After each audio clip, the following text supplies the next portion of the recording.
咱台湾的网青电脑王阿达和黄先生进前互日本指控侵权，讲因教民众安怎使用违法的 App 去看这日本的电视节目，侵害市达有够大会较济。这警方接到通报了后，也依照著作权法，甲人带回去调查。这最后呢，是这电脑王阿达是无保车费，安那黄先生是1万块交保。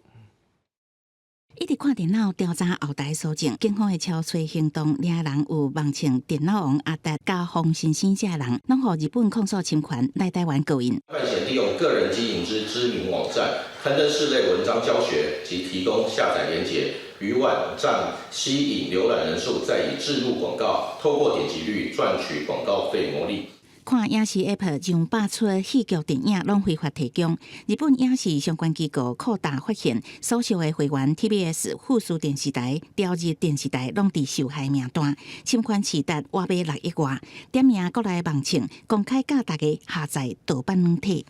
电脑王阿达面册回应，前早无公开细节，袂使加讲。敢若讲媒体写了伤含，经过复审了后，甲员工拢无报请费，1万交保的黄先生发声明，表示目前双方伫事实的认知甲法律适用，也有无共的所在。一直坚持免费无相关者分享资讯，这个争议影视 App 无收任何费用。应该也是不行吧？正常有著作权的问题吗？看个人良心啊，可是我个人觉得这样不太好。